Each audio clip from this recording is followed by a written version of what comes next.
Humans are deeply socio-cultural creatures, she says. They are full of potential for learning and inventing. But what does it take to make them use that potential? What is life on Earth supposed to look like and feel?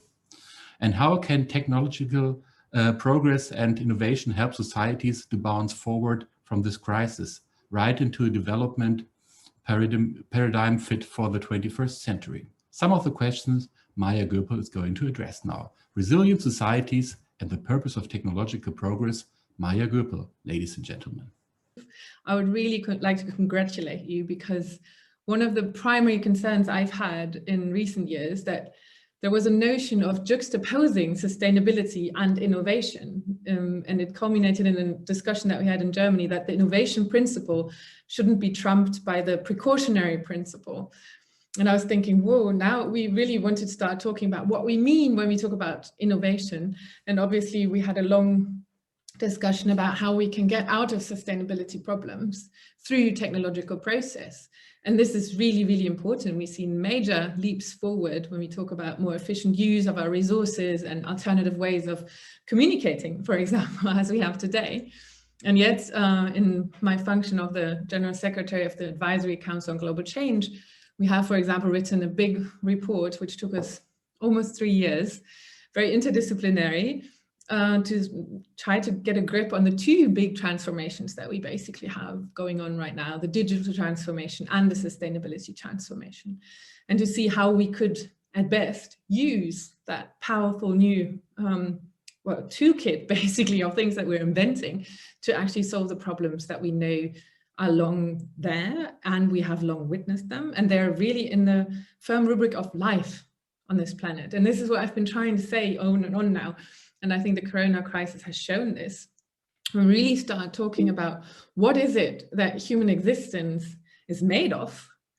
It is humans and it is the planet, because we're biological beings. And so life on this planet really depends on the way that humans interact with what we've been given as ecosystems, and to make sure that their possibility of becoming very innovative in regenerating all the things like water circuits or a stable atmosphere or biodiversity, so that we still have pollination going on to make us have food available.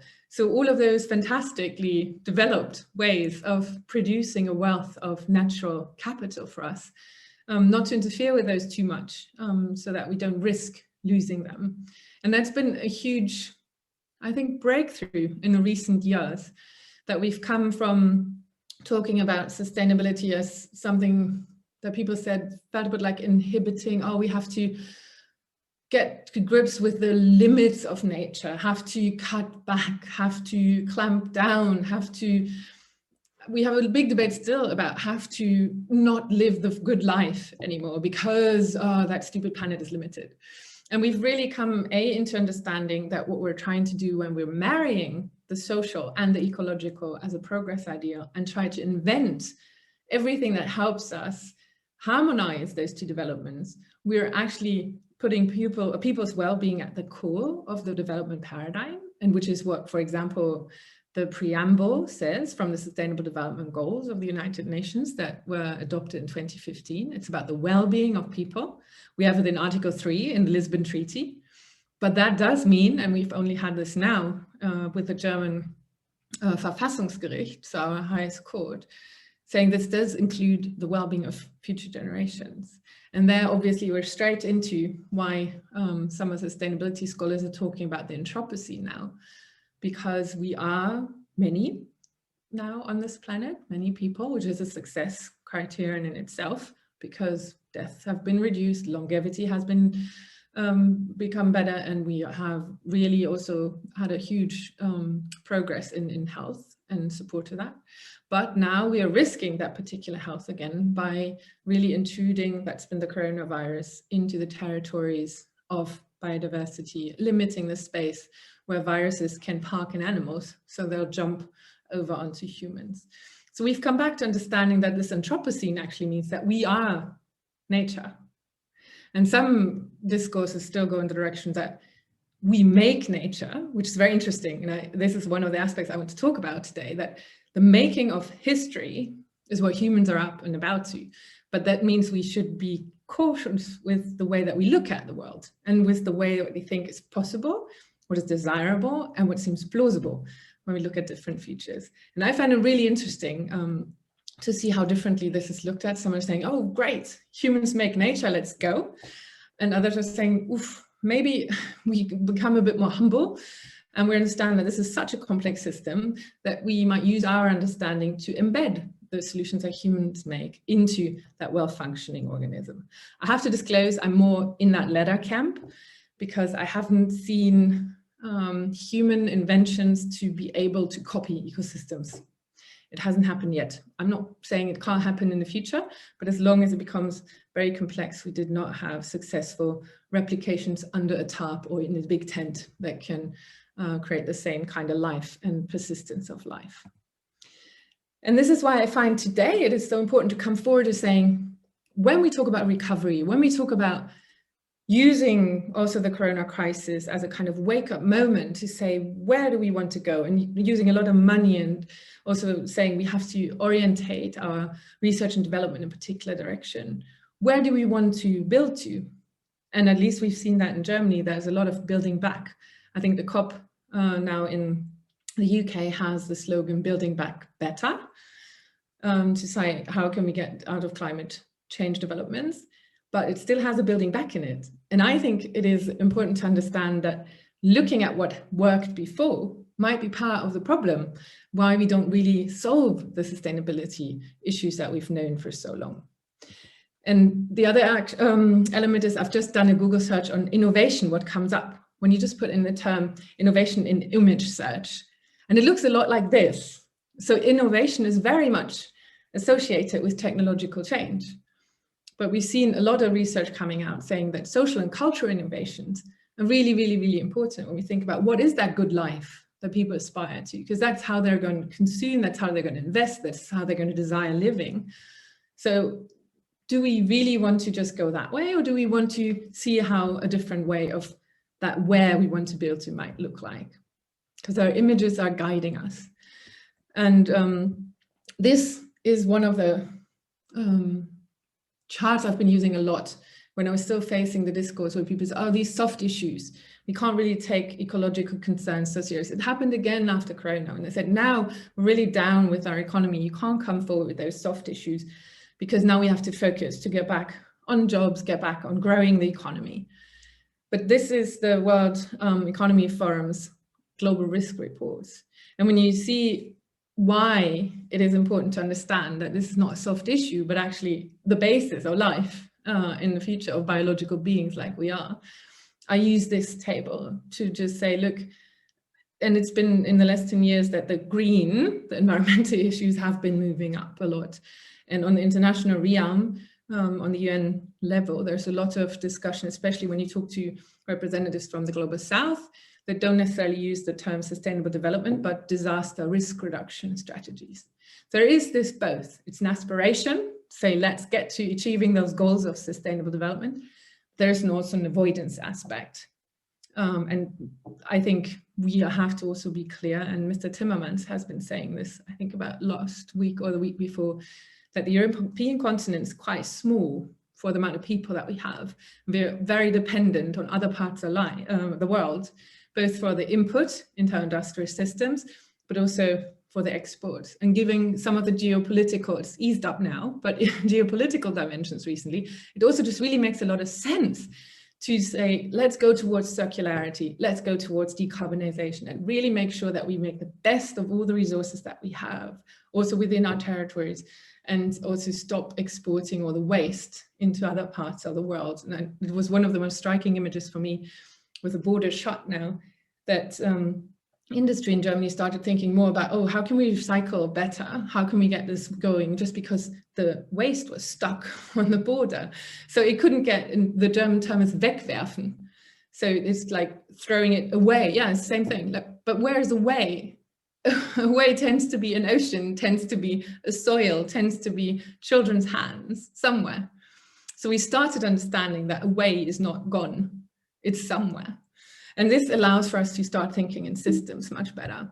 And this is where I think we really need to look at when we're talking about building sustainable and resilient futures. And now I want to go into a bit of work that I've been doing in my English publication, which has been a scientific book called The Great Mind Shift, where I was trying to answer these two questions and where I came to look at the agency of why our ways of looking at the world are at the core of really driving a transformation into a purposeful direction. It was grappling with the tagline of the 2030 Sustainable Development Agenda in 17 goals, because it is transforming our world.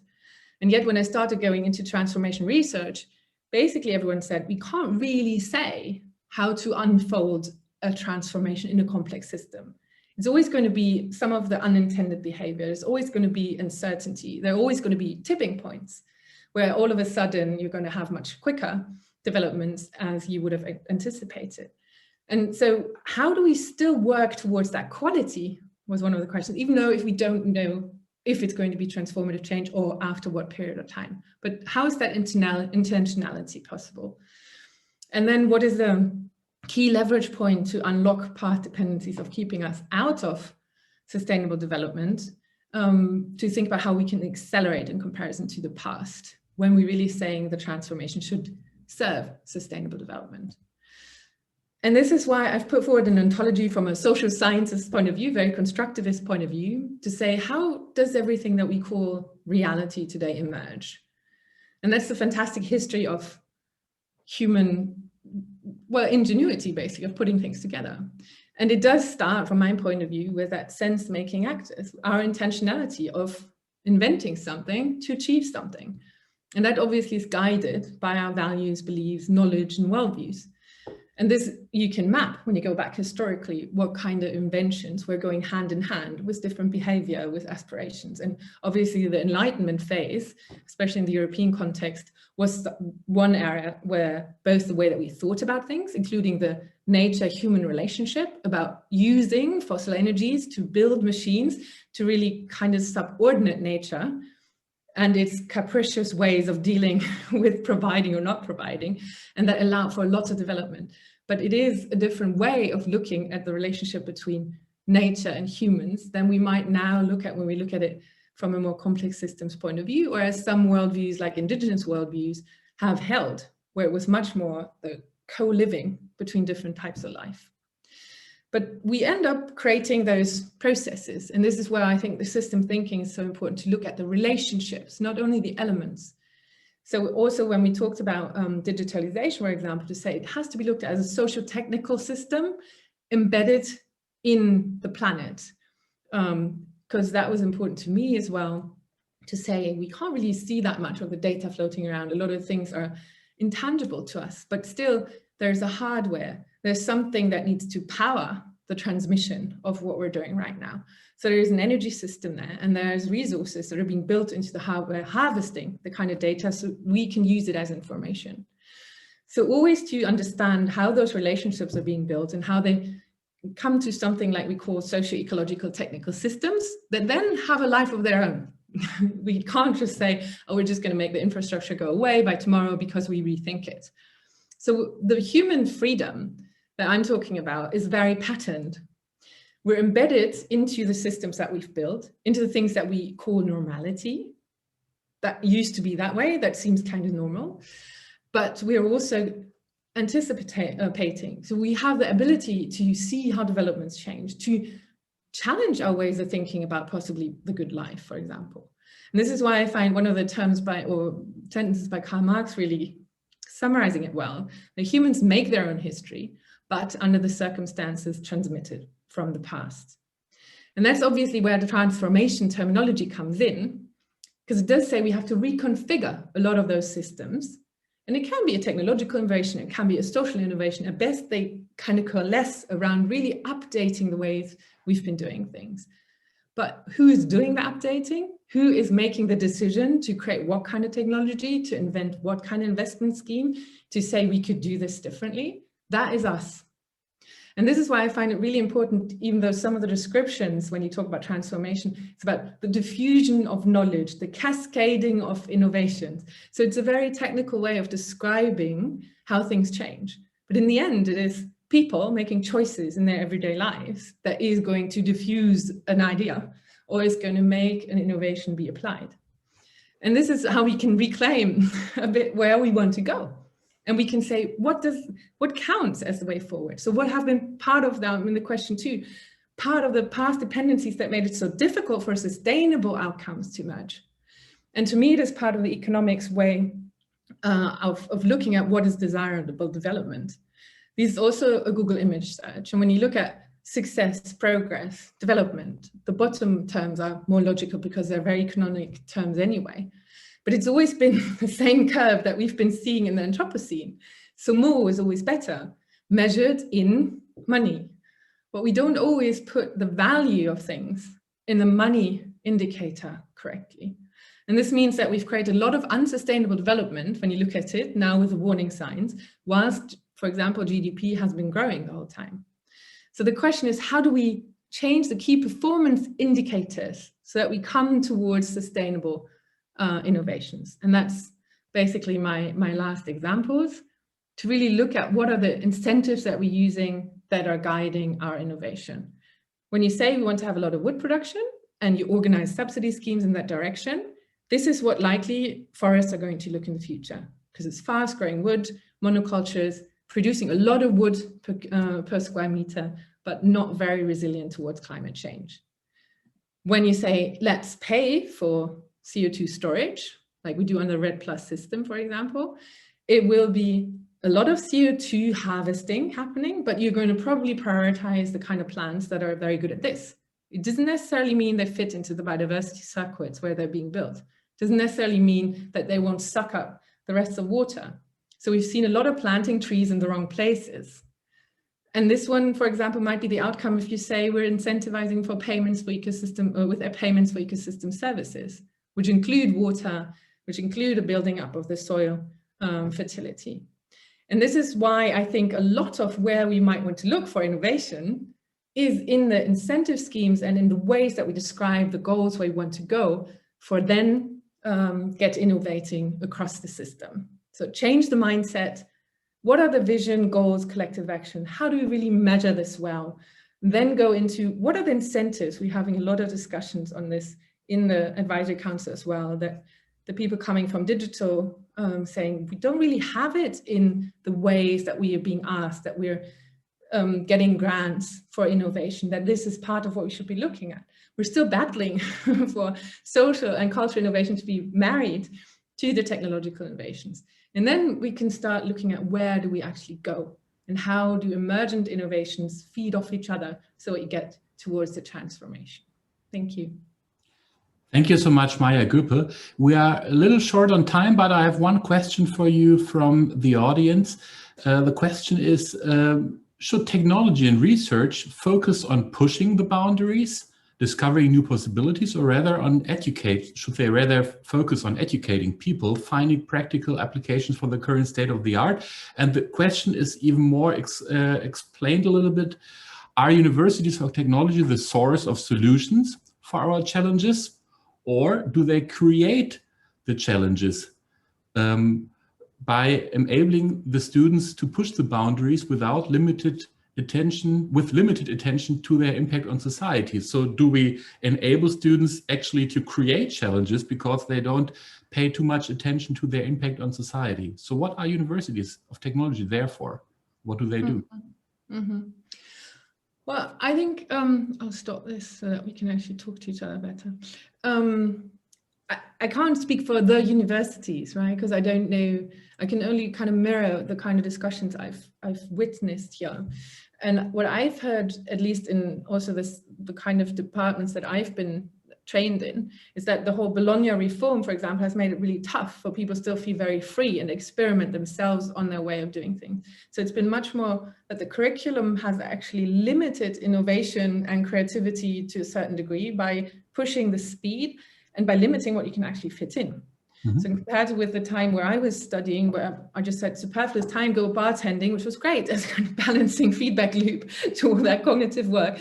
But I could also travel, go to different universities and really immerse in change processes, which is what I always did, to use my knowledge and to listen to what's helpful out there. and to listen what's the real problems that people were facing. I was working on world trade in that area. What were they facing? What was their criticism? Why did they think that these kinds of rules were not helping them? So also there I looked at institutions as kind of enabling mechanisms, as human innovations to make us achieve things. So for me, this going back and forth between listening to practitioners, or we call them pioneers in transformation research, that try to bring out something different, and then go back to thinking about it and back to thinking what would help, and then look at where is the innovation actually. And so I also think that we need both. Mm-hmm. We need to talk about really where do we want to go and where are those hard limits. And it's really difficult still in the political discourse. It's really shied away from, and this is where I think science has a role to play. Mm-hmm. Because they're all about relative improvements, but to say here's actually something that we shouldn't overstep. That was the court that said there is a particular budget of CO2 emissions, and we have to backcast from that and say all our innovations have to help us stay within that trajectory. Mm-hmm. And then it's both, I think, really becoming very good at living within those limits, but also to say, how do we want to live differently so that we can imagine a wholly different way, that it doesn't feel so much like limits anymore. And renewable energies are one of the areas where you can say we're maybe able to get out of them because we're completely jumping into a new system of providing for energy.